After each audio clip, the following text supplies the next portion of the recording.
Welcome back to the glorious land of Lordran, home of honorable PvP. Like this.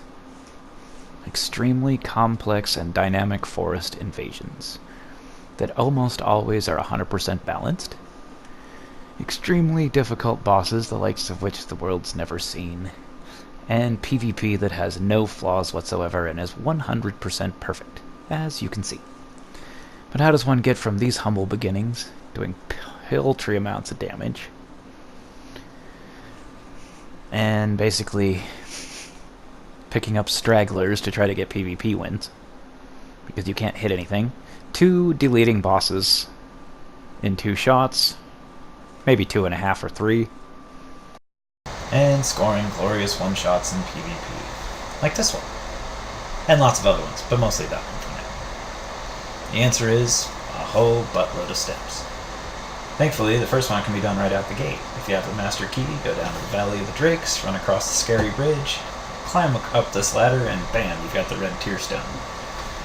Now you just need to start collecting buffs, catalysts, and spells. Yay!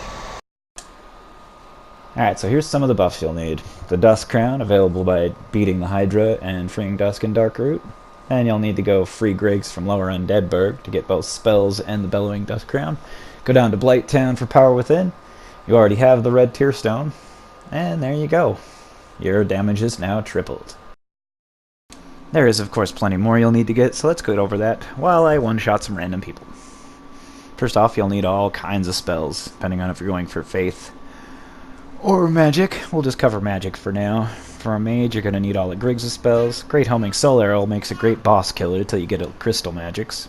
And if you want to stay low level, it's going to be your main damage dealer till you get Darkbead. This one's included because it's the first time I ever landed Lightning Spear in PvP. So, after you're done getting Griggs' magic, you'll want to go through and complete Logan's questline to get all of the Crystal Magics, and plus you're going to need both of his catalysts.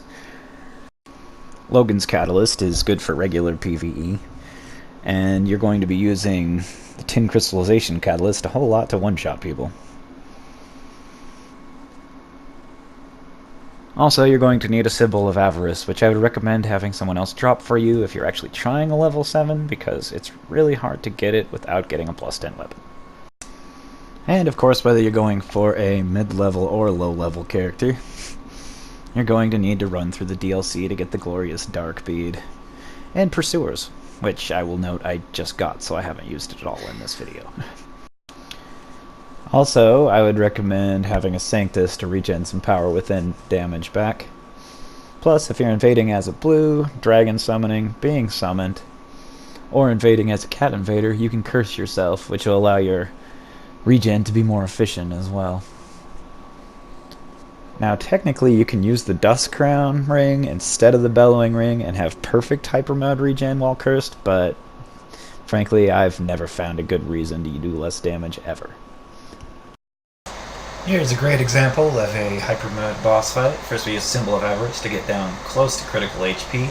Then as we walk towards the fog, we cast Power Within, quickly swap off to the Sanctus, swap off the other hand off Logan's Catalyst onto this Twin Crystallization Catalyst. You can't cast Power Within with it on. Then, once we actually cross the fog, we immediately put up a Soul Mass, Pursuers if you got them. And then we cast some Crystal Soul Spear. I could have probably one-shotted him with Darkbead, but you know, he's scary and big. Now, I would recommend having a Soul Spear as a backup, just to do a little extra damage and not have Great Soul Arrow. That's more for PvE clearing. Also, I would highly recommend not getting hit like I did, because it's embarrassing and you feel stupid. Anyhow, here's an example of me helping a random person. The last person was level 6, so I was a little bit nerfed. As you can see, it's pretty meaningless, but you do a tiny bit less damage. Finally, as a concluding clip, here's me deleting a win with way too much damage. Yeah, the Darkbead alone actually would have killed him. And then let's just throw one in and share one in for good measure. Thank you for watching. Stats are going to appear at the end. Here they are. And then after that, it'll be a list of the spells used. Till next time, enjoy. Most of these spells, if you go into NG+, you can get a second copy of. Not that you need it. The exception are all the lightning spears, which are Covenant rewards. Also, to avoid NG+, have someone drop you a Soul of Gwyn and get Sunlight Spear that way. Good trick.